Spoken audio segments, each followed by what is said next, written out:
Vamos abrir nossas Bíblias no Evangelho de Marcos, capítulo 2, versículos 3 e 4.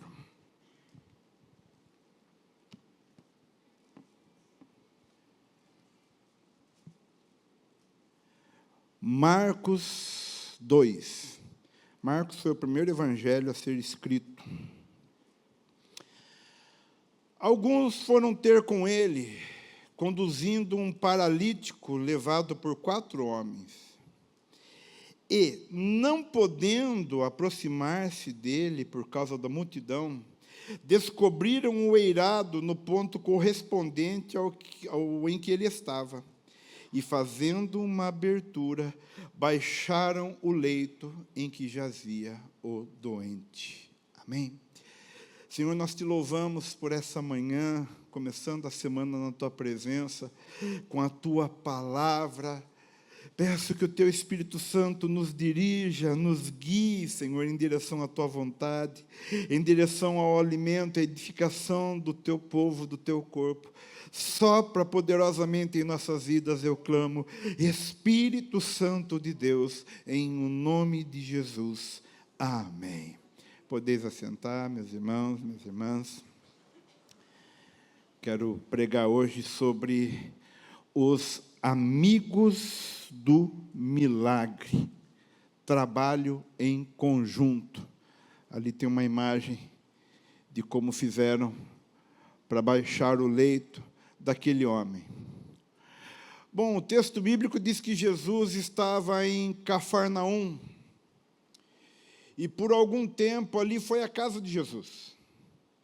Nós sabemos que Jesus nasceu em Belém, cresceu em Nazaré, mas por um tempo ele morou em Cafarnaum, porque em Cafarnaum era a casa de Simão Pedro.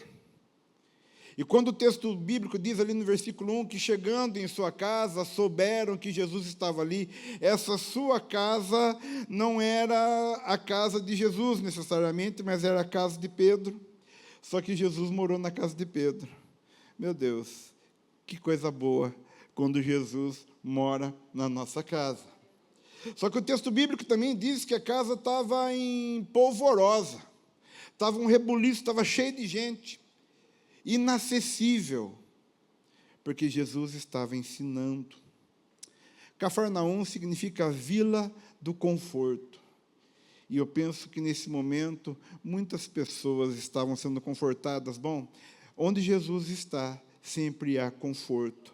Onde Jesus está, sempre há consolo. Por isso que nós estamos aqui nessa manhã, para que a palavra do Senhor nos conforte e para que a palavra do Senhor também nos confronte.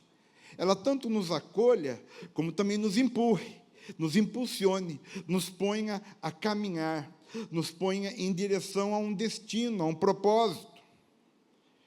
O texto bíblico diz que muita gente ali em volta de Jesus, a casa não devia ser grande, então imagino que todos os cômodos cheios de gente, gente na janela, gente na porta, gente em volta. E eu fiquei pensando, né? Onde tem formiga, onde tem doce, sempre tem formiga. As pessoas dizem assim, por que essa igreja atrai, essa multidão que atrai? Pense, domingo, 8 horas da manhã, já tem uma multidão aqui. 10h30, daqui a pouco, outra multidão. À noite, mais uma multidão. Ontem, uma pequena multidão aqui na reunião de casais, reunião de jovens que estavam em outro local. Sempre uma multidão. Por quê? Porque onde tem a presença, onde tem o milagre, onde tem a bênção, sempre vai ter multidão. A bênção atrai pessoas. Se tem gente, é porque algo está acontecendo. Se tem gente, é porque algo está em movimento. Bom, a Bíblia diz que Jesus estava pregando na sala daquela casa, e de repente, eu acho que Jesus sente uns cisquinhos. As casas ali, em Israel, na Palestina, eram tipo casa de estuque. É isso que fala? Quem é mais antigo aqui? É casa de estuque que fala? Que é tipo um barro batido, é isso, irmão Toninho? Estuque, né? E haviam vigas de madeira que passavam de uma parede para outra. E depois um sapé um sapé bem denso, bem reforçado para resistir às chuvas. Bom, Jesus, de repente, ele sente uns farelos caindo ali, de repente começa a se iluminar um pouco mais aquele lugar, e uma maca é baixada ali. Vamos voltar um pouco no tempo. Pense que Cafarnaum estava em polvorosa, porque sabiam que Jesus estava ali. Talvez um homem que morasse até perto daquele lugar, mas era paraplégico. Talvez até tetraplégico. Não era apenas paralisado da cintura para baixo, mas do pescoço para baixo. A Bíblia não fala o nome dele, a Bíblia não fala em qual condição, o que deixou ele naquele estado, mas diz que era um homem que era impossível dele, pelas próprias pernas, chegar até onde Jesus estava. Mas ele ouviu dizer de Jesus, ele ouviu dizer que milagres estavam acontecendo, ele ouviu dizer, como dizia uma canção antiga, a pregação do jovem Galileu. A minha memória é dura, né? A gente que é velho, né? A gente que é mais idoso, né? Eu lembro de uma música que eu cantava no catecismo ainda, antes de me converter ao Evangelho, que a gente cantava assim, eu gosto dessa música até hoje. E o seu nome era Jesus de Nazaré, e sua fama se espalhou e todos vinham ver o fenômeno do jovem que tinha tanto amor. O paraplégico ouviu. Você lembra disso também, Marcinha?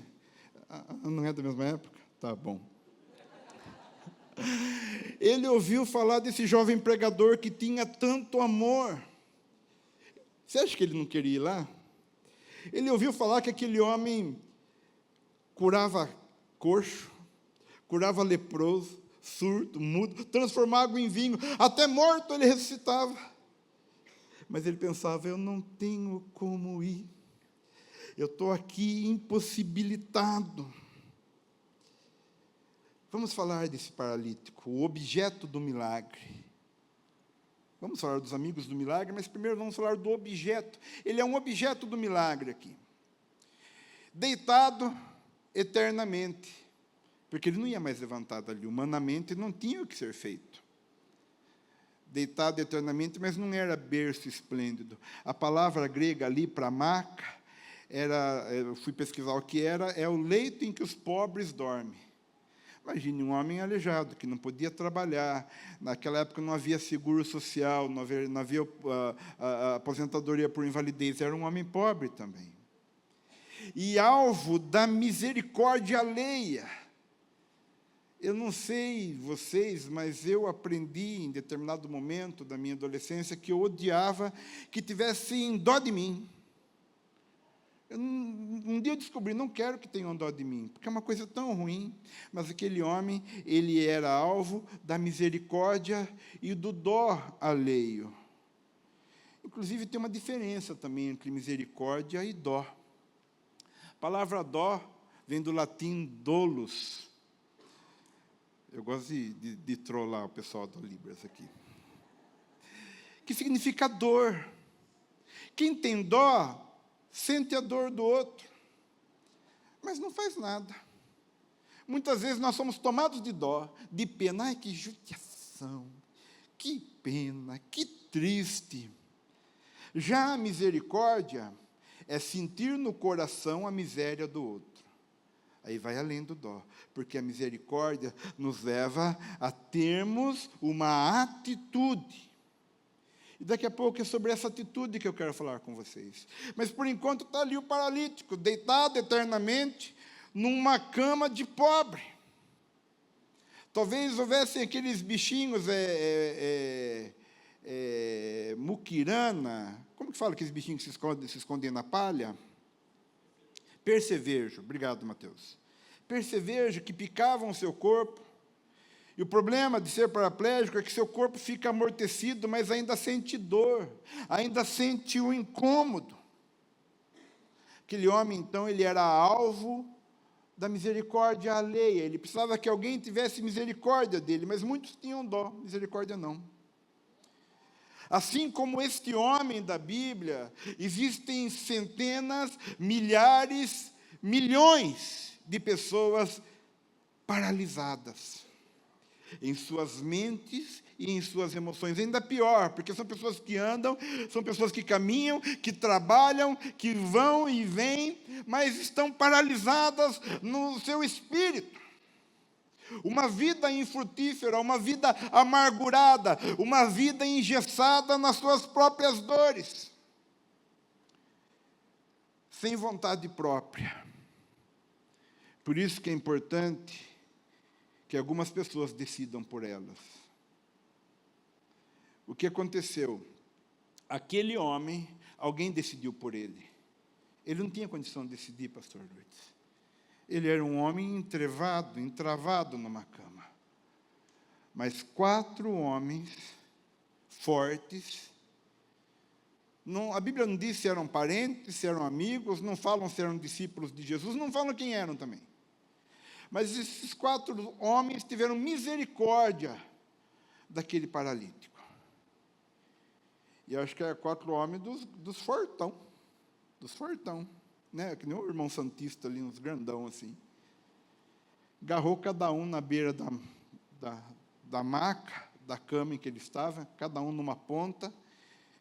E eu acho que o rapaz assustou, porque ele falou: onde vocês estão me levando? A gente vai levar você num lugar. Ele não tinha vontade, precisava que alguém decidisse por ele. Eu quero te falar nessa manhã, em nome de Jesus, que existem pessoas hoje que não conseguem decidir espiritualmente por elas. Mas você, nós podemos decidir por essas pessoas. Não estou entendendo, daqui a pouco você vai entender. Daqui a pouco você já vai entender. Aquele homem precisava que alguém decidisse por ele. Esses 4 homens, então, decidem por ele. E tomam a sua maca e carregam em direção à casa onde Jesus estava. Não disse se a casa era perto, se a casa era longe, não importa. Porque havia um objetivo. Quando você tem um objetivo, não importa a distância que você vai andar, você vai alcançar. Se você tem algo, um foco, uma direção, uma visão, você vai chegar lá. Bom, aqueles homens sobem em cima da casa, abrem aquele telhado. E o versículo 5, coisa maravilhosa do texto, diz assim: vendo-lhes a fé, Jesus disse ao paralítico: filho, os teus pecados estão perdoados. Aí começa um processo do milagre. Quando aqueles homens foram até o leito daquele paralítico, tomam o leito e carregam, começou o processo do milagre. Aquele homem ainda está aleijado, ele ainda está deitado numa cama, ele ainda está, como dizem, entrevado, nem sei se essa palavra está certa, mas é como os antigos falam. Entrevado é travado, mas estava em trevas também. Estava numa escuridão fisiológica, física, psíquica, emocional, espiritual. Hoje, estava me preparando para vir ao culto, e a gente já vem naquela tribulação santa, né? Jesus. Aí, turma da Libras, de madrugada, mandando mensagem para a gente: manda seu esboço para a gente se preparar, que você fala muito difícil. Senhor, não, nem eu sei o que eu vou pregar amanhã cedo, aí estou aqui gemendo, orando. Aí atendi um telefonema agora cedo. Uma mãe aflita. Eu não posso apresentar mais coisas, mas ela pergunta: é do psicólogo?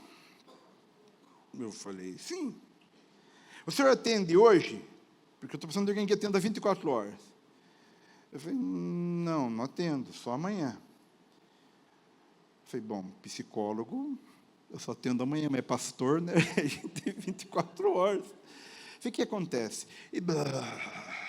A pessoa não me conhece, a pessoa orou, não é nem cristã, evangélica, assim, a pessoa nem frequenta igreja nenhuma. Ela apenas disse que orou e colocou lá, psicólogo 24 horas, apareceu o meu nome. Eu acho que eu vou fazer essa divulgação agora, pastor. E eu pude dar um socorro, ainda que rápido, né? E apenas um curativo para a necessidade, porque era uma necessidade da família, não era só dela, era uma necessidade bem complicada. Falei: meu Deus do céu, como as pessoas precisam de cuidado. como as pessoas precisam de que alguém aponte o caminho para elas. E muitas pessoas estão numa escuridão espiritual e você tem condição de iluminar. Imagina, eu não sei pregar, eu não sei nem orar, mas você pode carregar a ponta de um leito. Você tem 2 braços bons, 2 pernas boas, você pode carregar, ser um dos amparos no leito. Bom, o processo do milagre começou ali. E o texto diz que foi uma obra de fé. O processo do milagre é sempre uma obra de fé. O que aqueles homens fez foi motivado pela fé. E interessante que eles não chegam por cima, e quando eu leio o texto bíblico, eu sempre fico procurando alguns simbolismos espirituais, alguns sinais proféticos ali. E é interessante que em alguns milagres, Jesus, o Senhor, nos ordena a começar por baixo. Naamã teve que mergulhar 7 vezes no rio Barrento. O profeta teve que descer a casa do oleiro. Esse paralítico já começa por cima. O milagre dele, ele não tem que descer, tem que subir. E eu fiquei pensando, esse subir, irmãos, é que muitas coisas começam lá em cima.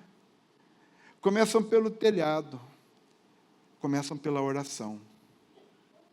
O processo do milagre, ele vai sempre começar nas regiões celestiais. Você tem algumas coisas que você quer que resolva na tua vida? E tão difíceis de resolver? Sim ou não? Deixa eu te dizer alguma coisa. Algumas coisas só se resolvem lá em cima. É lá pelo telhado. É lá em cima. Eu vejo isso como um sinal de Deus.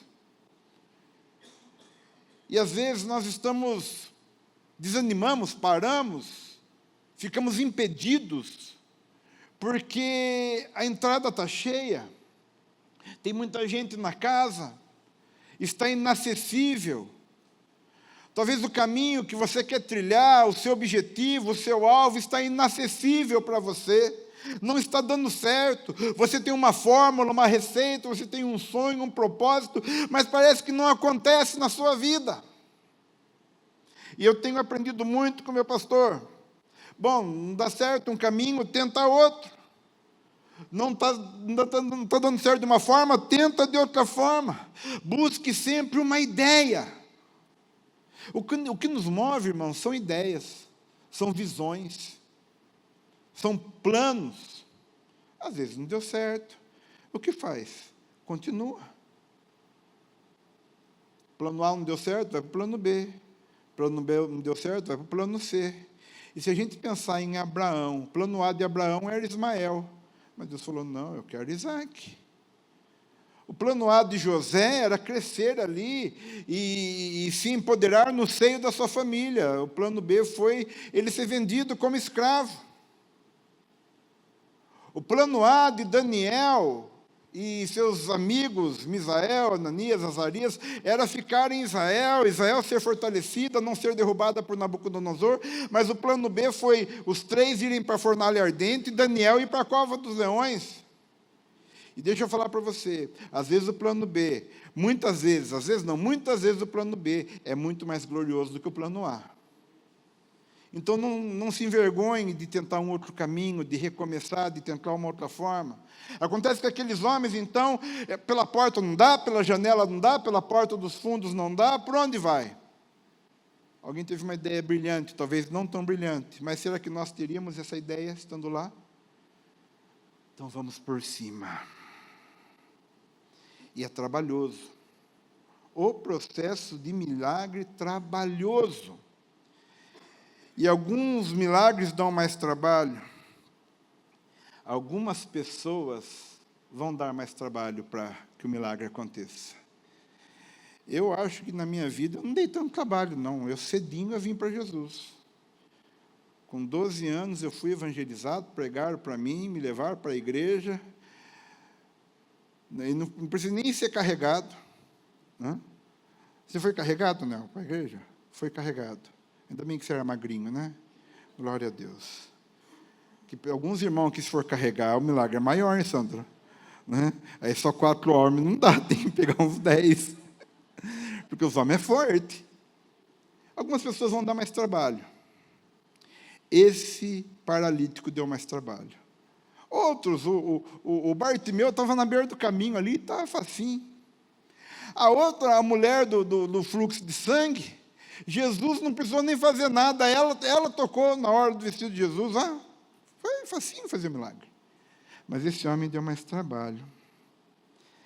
Interessante que quando ele chega, Jesus fala: filho, os teus pecados estão perdoados. Mas o texto bíblico não fala que aquele homem era um pecador. Fala que ele era um paralítico. E talvez ele pensasse assim, zambão: Jesus, eu não quero perdão, eu quero ser curado. Mas sabe por que primeiro Jesus dá o perdão para ele? Porque primeiro, o mais importante, a salvação. Às vezes as pessoas estão tão preocupadas em receber um milagre, em receber uma bênção, em receber um toque dos céus, mas ainda não foram salvas.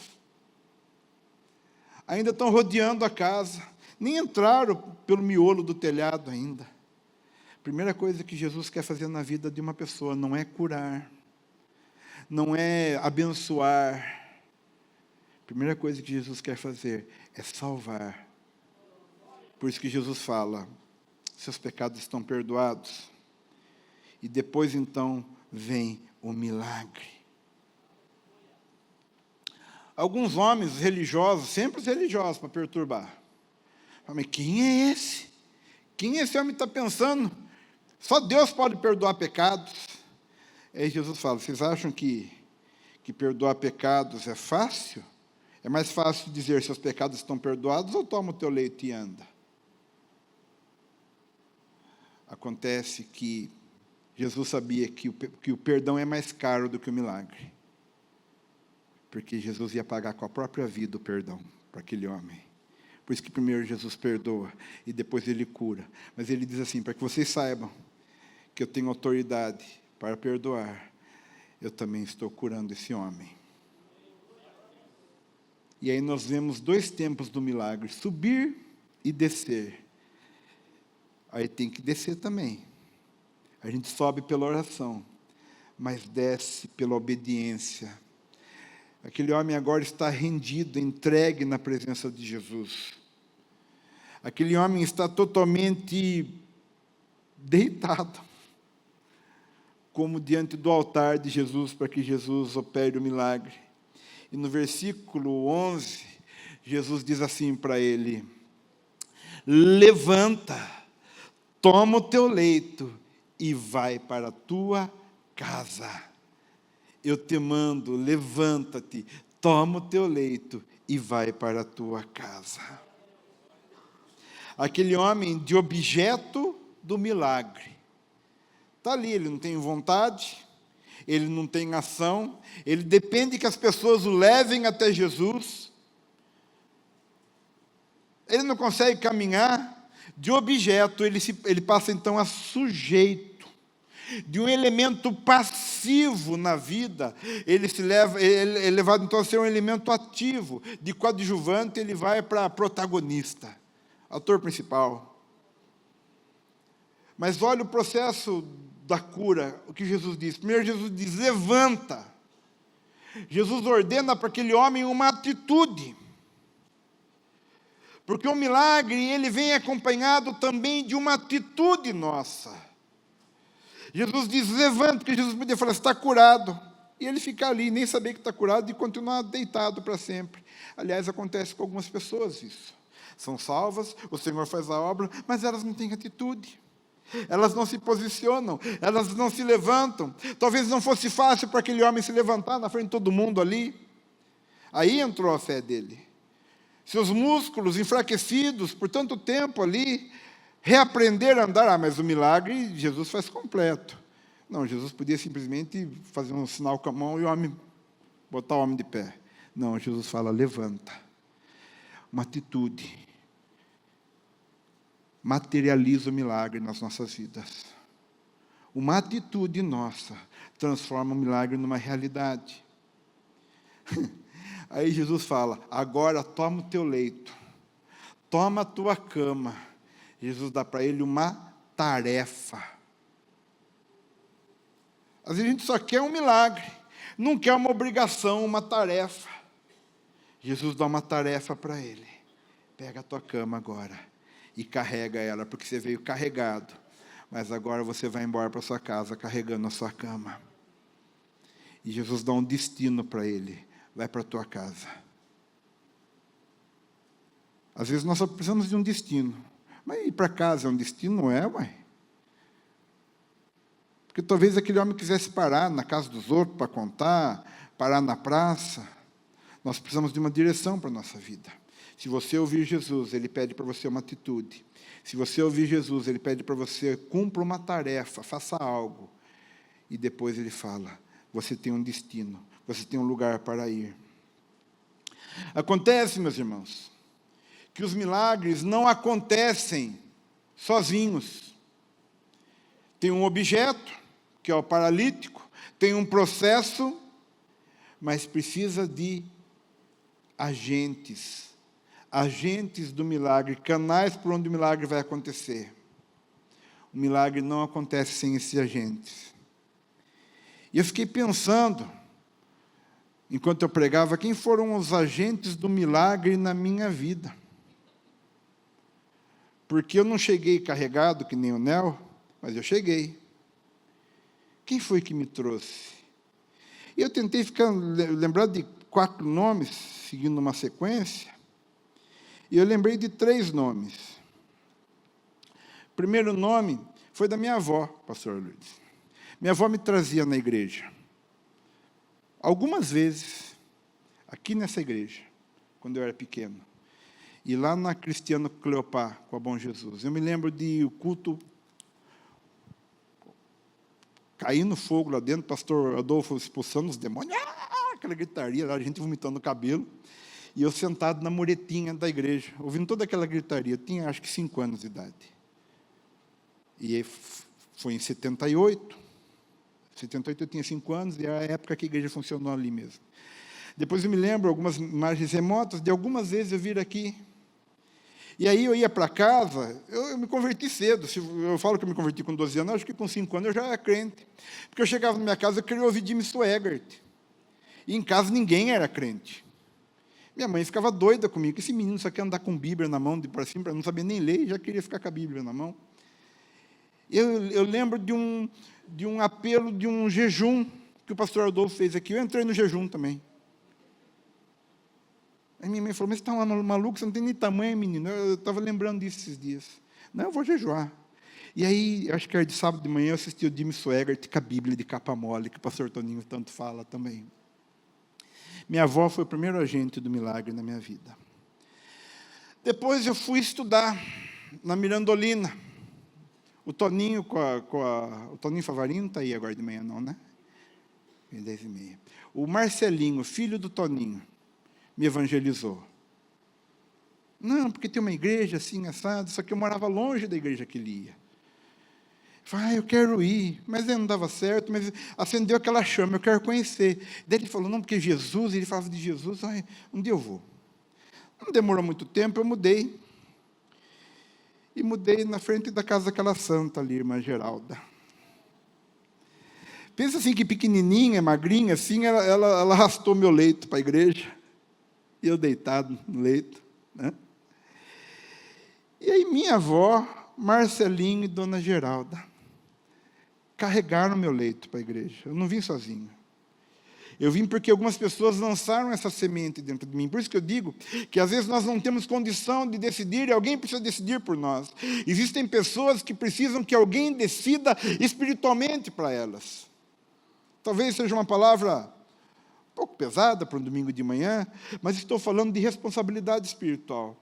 De termos que cumprir a nossa responsabilidade que assumimos quando descemos as águas e quando recebemos Jesus como nosso Senhor. Os amigos do milagre, meus irmãos, eles não veem impedimento. Apesar dos inimigos do milagre. Se você ler o texto ali de Marcos 2, tinham homens ali criticando o milagre de Jesus. Mas os amigos do milagre não veem impedimento. não vê porta fechada, janela fechada, a gente dá um jeito, a gente vai pelo telhado, se não tiver telhado, a gente cava um túnel, faz que nem assaltando de banco, entra por baixo, não importa, a gente vai dar um jeito. Os amigos do milagre trabalham juntos com Jesus. É uma tarefa que nós cumprimos, juntos com Jesus. E essas pessoas santas na minha vida, minha avó, Marcelinho Favarim, irmã Geralda, trabalharam juntos, sem saber, como se fosse uma junta médica, para operar um doente. Porque se não fossem essas pessoas na minha vida, não sei o que seria da minha vida. Aliás, às vezes até acho que sei, mas não seria coisa boa, não. Quando nós trabalhamos juntos com Jesus, nós nos tornamos uma junta médica. E eu fiquei pensando, por que 4 homens, hein, Nel? Fiquei pensando que a Bíblia fala sobre 4 evangelistas. Um chama Lucas, outro chama Marcos, outro chama João, outro chama Mateus. Eu fico pensando que na borda do leito, da maca, da cama, de dor de cada um de nós, sempre tem um Mateus, um Marcos, um Lucas e um João, os evangelistas que contam na Bíblia a história de Jesus. E cada um conta de uma maneira, porque Lucas vai falar de Jesus como Salvador. E a primeira coisa que chega na vida daquele homem é a salvação. Mas precisa de alguém que fale sobre milagre. E aí Marcos apresenta Jesus como o médico dos médicos, que traz a cura para as nossas vidas. E é o que acontece com aquele homem. Ele recebe a cura. Mas precisa então de alguém que fale para a gente que esse Jesus, ele batiza com fogo e nos enche com o poder do céu. Um poder que transforma, um poder que renova a mente, um poder que cura as nossas enfermidades íntimas da nossa alma, da nossa mente. E é esse poder que levanta esse homem e coloca ele em pé, a ponto de pegar a própria maca. E existe um último que precisa apresentar Jesus como rei, esse é Mateus. E esse homem, então, vive debaixo do senhorio de Cristo. Jesus é o rei, Jesus é o Senhor. Todos nós aqui, meus irmãos, nós chegamos aqui porque tivemos tutores, mentores, evangelistas, facilitadores, pessoas que facilitaram o seu caminho. A pessoa que facilitou o seu caminho para Jesus está aqui nessa manhã? Quem é a pessoa que te... Levanta a mão.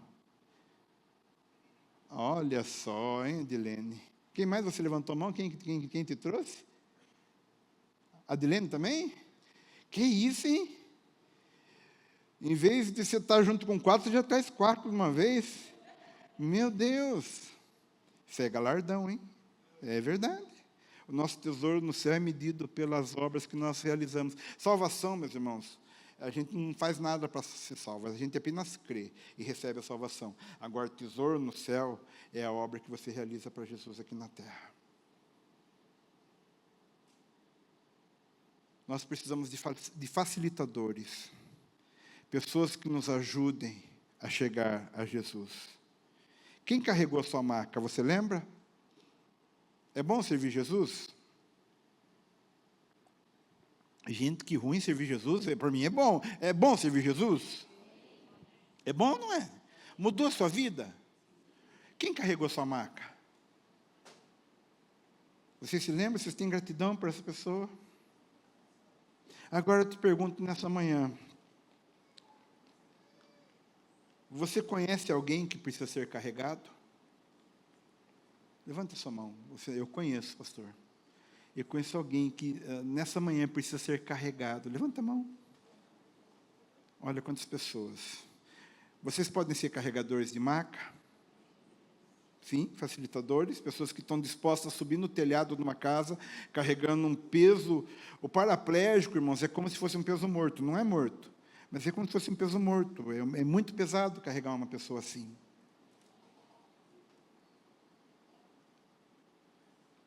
Qual o nome dessa pessoa que você precisa carregar a maca? Você tem aí na sua mente? Você é capaz de escrever esse nome numa folha de papel? Sim ou não? Amém. E eu te pergunto agora, nessa manhã, o que te impede de carregar essa maca? De trazer essa pessoa para a igreja? Nossa igreja é uma igreja muito boa, irmãos. Aí alguém vai falar, não, é avivada, é ungida, tem presença de Deus, tem milagres. Sim, amém. Essa é a principal característica. Mas agora vamos falar das questões físicas da nossa igreja. Nossa igreja é uma igreja boa ou não é? Ar-condicionado.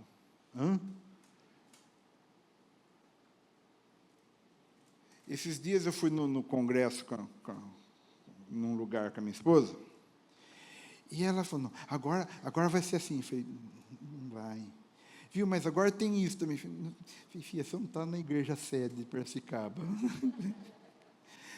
E a gente vai pregar, e nem todas as igrejas têm essa condição, que nós temos que ter um telão de LED desse, maravilhoso, uma banda abençoada, essa transmissão, estacionamento enorme, espaço com ar-condicionado para as crianças. Ô, glória! Só que tudo isso, irmão, só existe por uma finalidade: salvar vidas. É só para isso, não é para outra coisa. Não é para se aparecer, não é por belezura, não é para engrandecer, não é. É para engrandecer o nome do Senhor, para glorificar, mas eu acho que o Senhor não se sente tão glorificado por essas coisas. Ele se sente glorificado pelas vidas que se rendem a Ele. É isso que glorifica o Senhor. A pregação do Evangelho, o testemunho do Evangelho, a disposição de carregar pessoas para cima do telhado. E nessa manhã, eu estou pregando uma mensagem direcionada mesmo para isso. Quero convidar você a ser um amigo do milagre, a trabalhar em conjunto com Jesus. Então, para isso, vou passar 4 passos e já vou estar encerrando. Primeira coisa, identifique o paralítico. Paralítico da alma, paralítico espiritual. Identifique a pessoa que precisa, que está numa maca de pecado, numa maca de medo, de depressão, de ansiedade, de solidão. Identifique essa pessoa na sua mente. Segundo passo, se aproxime dessa maca. Se aproxime dessa pessoa. Faça contato com ela. Convide. Você pode simplesmente convidar para um culto. Quero te convidar no culto do milagre, na quarta noite, nossa pastora tem uma palavra poderosa, o milagre pode acontecer na tua vida, você pode ser curado. Vou te levar no culto, olha, domingo tem 3 horários, 8 da manhã, 10h30 da manhã, às 18h30. Você pode assistir com ela na casa dela, ligando lá no Facebook, no YouTube. Ou você pode simplesmente dizer, olha, Jesus tem feito tanta coisa na minha vida. Minha vida tem sido transformada, eu fui salvo, eu tenho sido curado, Deus tem me abençoado, aberto portas. Fala do que Deus tem feito na tua vida. Então, primeiro, identifique o paralítico. 2, se aproxime da maca. E daí você fala assim, eu posso até me aproximar, mas ainda não tenho coragem de pregar abertamente. Então, terceira coisa, leve o doente às alturas. Interceda por ele, ore para que o Senhor salve, para que quebre cadeias, faça um processo com ela, orando. Fala, Senhor, eu vou orar, prepara, porque amanhã eu vou visitar essa pessoa, e eu quero falar do amor do Senhor para ela. Eu estou te convidando, meu irmão, em nome de Jesus, para uma atitude prática de evangelismo nesse mês. Nós vamos encerrar o mês de novembro com a festa nas águas, e esse é o nosso objetivo. Identifique o paralítico, se aproxime da maca, levante o doente às alturas e, por último, traga ele diante de Jesus. Traga ele ao culto, traga ele às águas do batismo.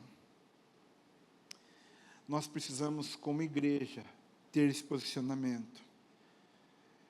Eu vi durante esses dias de eleição, de esquerda, direita, de Lula e Bolsonaro, volta para esse presidente, volta para aquele, tanta gente engajada, e ok, tem nada de errado ou de ruim você se engajar politicamente, que bom que temos um povo politizado, que opina, que se posiciona,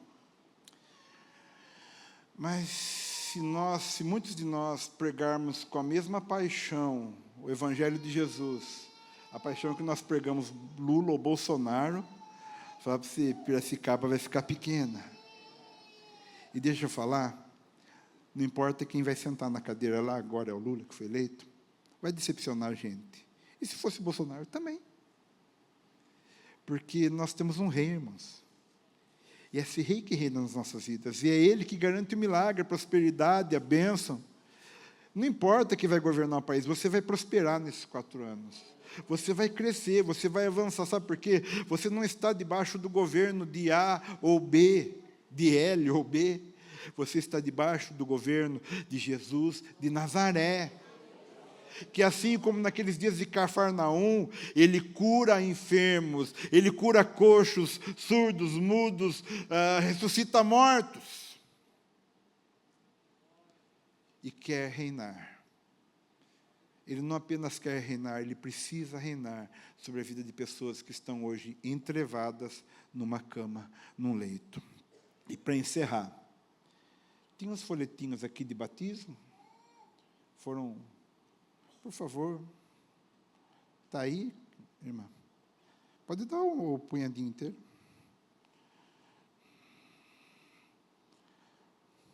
Na quarta-feira, o pastor Toninho falou, você pode pregar no domingo às 8? E ele tinha acabado de falar do batismo. Eu falei, posso pregar sobre a festa nas águas, pastor?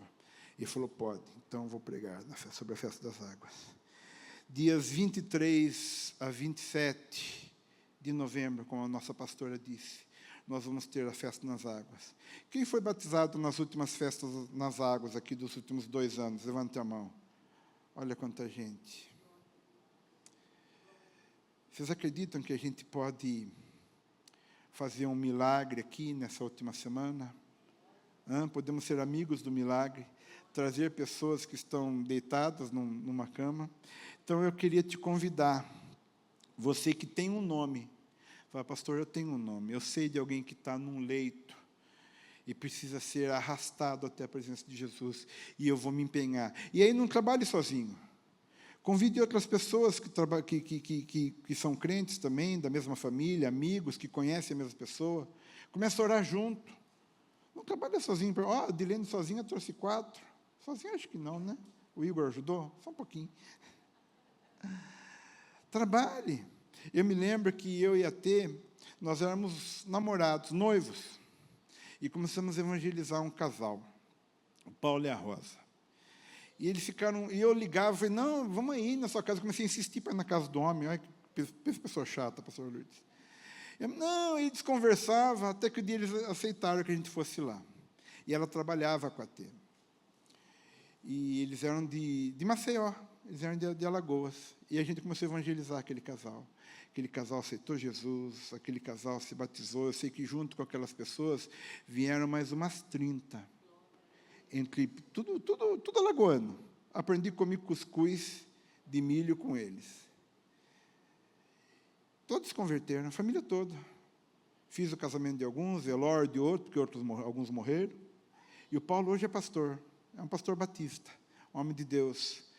Mas a gente trabalhou junto. A gente ia de ônibus, eu morava longe, meu Deus, ia lá na casa da tia a pé, pegava ela, depois pegava o ônibus, depois ia na casa deles, que era longe, demorava para passar o ônibus lá, levava a tia e voltava a pé para minha casa. E na época a gente não era pastor, nem nada. A gente era só evangelista. E é assim que a gente faz. Então eu quero te convidar a trabalhar em conjunto com alguém. Amém? Você que tem esse nome na sua mente, e você sabe para quem você pode orar, eu queria te convidar a vir aqui retirar um desses panfletos com as nossas diaconisas aqui na frente. É ficha para candidatos a batismo. Deixam comigo já. Amém? Podem vir já, irmãos. E a gente vai orar no final. Não fique com vergonha. Você tem um nome na sua cabeça, venha buscar. Essa pessoa precisa que alguém decida por ela. E você pode decidir. O que vai garantir um tesouro no céu para nós é o trabalho que nós realizarmos para Jesus aqui nessa terra. Não é só frequência aos cultos, não é o quanto você foi abençoado, porque já é o galardão na terra, as bênçãos. Mas no céu, o galardão que nós vamos receber são as vidas que nós ganhamos para Jesus. Amém? Muito obrigado. Se você ficou envergonhado de pegar o panfleto aqui na frente, a ficha, você pode pegar com os nossos diáconos na saída do culto. Mas eu queria, em nome de Jesus, que no dia 23, ao dia 27 de novembro, nós tivéssemos um milagre aqui. E assim como Jesus em Cafarnaum, os céus se abrissem, os telhados se abrissem, para que pessoas descessem as águas de batismo e o nome delas suba para o livro da vida e possam ser salvas para sempre, assim como eu e você. Amém? Vocês ficam com essa palavra? Aplauda o nome de Jesus. E coloque a chave do destinatário. Na nossa igreja, a chave é o número do CNPJ. Digite o valor, confira os dados da conta e clique em transferir. Pronto, transferência realizada com sucesso. Para entregar o seu dízimo ou a sua oferta, faz um Pix.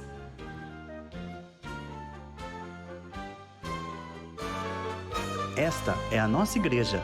Não importa onde estivermos, estaremos sempre conectados. Lembre-se, juntos à distância.